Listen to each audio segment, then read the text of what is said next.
psychological characteristics of developing excellence, or PCDEs, as they're referred to in a lot of the literature that surrounds human performance, are commitment, focus and distraction control, coping with pressure, goal setting, self-awareness, realistic self-evaluation, imagery, planning and organizing, and quality practice.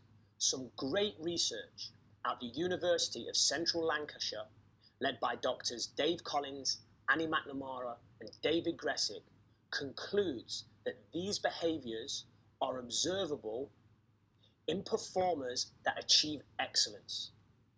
This research also concludes that they're needed if athletes want to reach their full potential. So, from a coaching perspective, what does this mean? Well, when I look at an athlete like LeBron James, it's easy for me to assume that he's reached the top of his sport because of genetic gifts. But this is a very one-dimensional approach. I would pose this question: without psychological characteristics of developing excellence, would LeBron James have been able to dominate the NBA for over a decade like he has? My personal conclusion? No. But don't take my word for it. Let's visit the experts at the University of Central Lancashire and find out what they think. Hi, how do you do? I'm Dr. David Gressick from University of Central Lancashire. My background is sports athlete, scholarship athlete. Unfortunately, bad injury. Always loved sport, didn't know what I wanted to do, and ended up being a PE teacher. From that, coached many different sports, obviously within physical education, worked at county and regional level, and eventually ended up working at a university. My research area, PhD, was in elite coaching. Most of my sample was with the England Talent Pathway. I was part of the performance support with them for a number of years. And now I work in rugby, soccer, British cycling, tennis, as many sports as possible.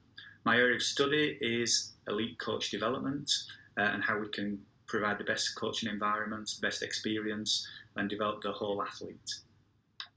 Perfect. I love how you said soccer and not football. For your crowd. Yeah. So from the PCDs, from my point of view, I'd like people to realise that they are the building blocks. So quite often there's different concepts which are wonderful out there. So, if you look at the 4 C's of mental toughness, Clough and Earl stuff, if you look at Jim Lesick, Ohio State University, mental skills for sports performance, if you look at Carol Dweck, growth mindset, Angela Duckworth, grit, Guy Claxton, building learning power, there's coaches and parents and athletes will have heard a lot of these terminology before, but they are all outcomes. Those are wonderful outcomes that you hope as a coach your players will have. But what are the building blocks? What can you focus on that eventually will help develop those? And we spoke earlier. From a coaching point of view, in football they would definitely go down the 5 C's of coaching efficacy.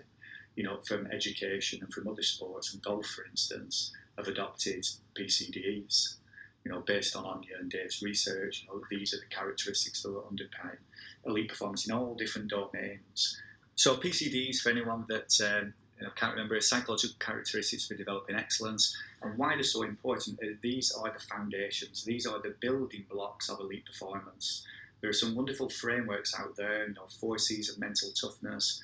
Carol Dweck's growth mindsets, we've got Angela Duckworth's grit, we've got Guy Claxton's building learning power, but all these are wonderful outcomes that we want our golfers to achieve.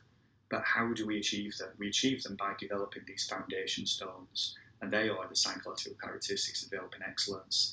They are the practical things that golf coaches can work on and develop, which will have the long-term benefits of creating these positive outcomes. The mindsets, the way that we think, the way that we problem solve, and the way we plan. So there we have it. PCDs and the importance of them if your athletes are going to reach their potential.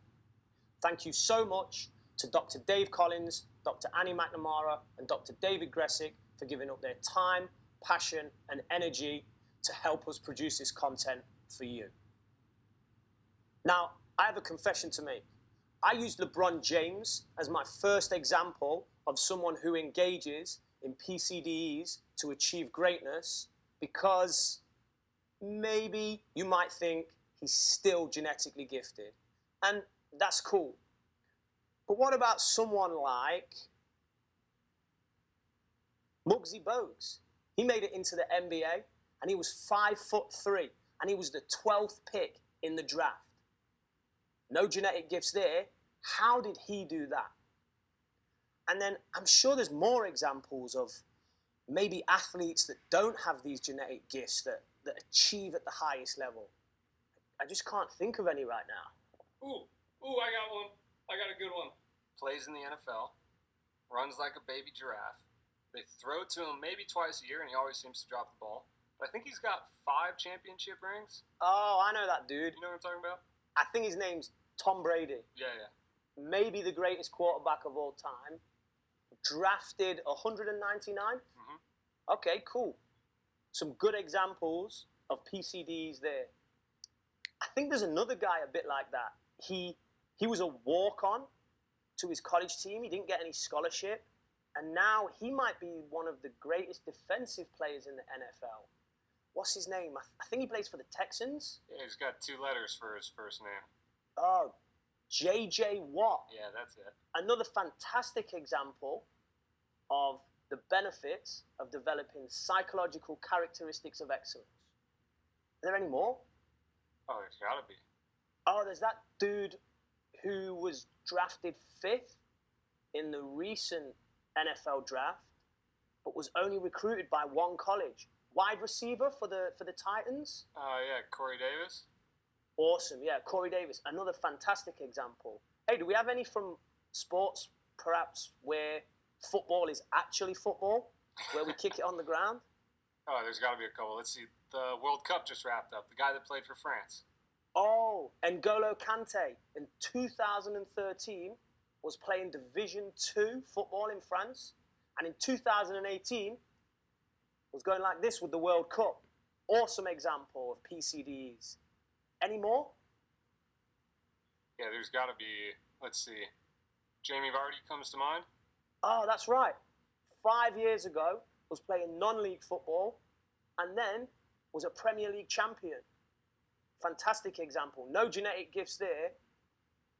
But there's one other, we're missing one. I think it's back to American sports. We're missing one. Really, really good example. I don't think this guy got in his high school team and then he did something in the NBA with the Chicago Bulls, has a trainer named after him. You can't be talking about Michael Jordan.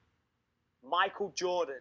Maybe the most prime example of how important PCDs are in helping players, athletes, and humans reach their potential. So, that's enough for the introduction. Let's get on to it. Over we go to Module 1.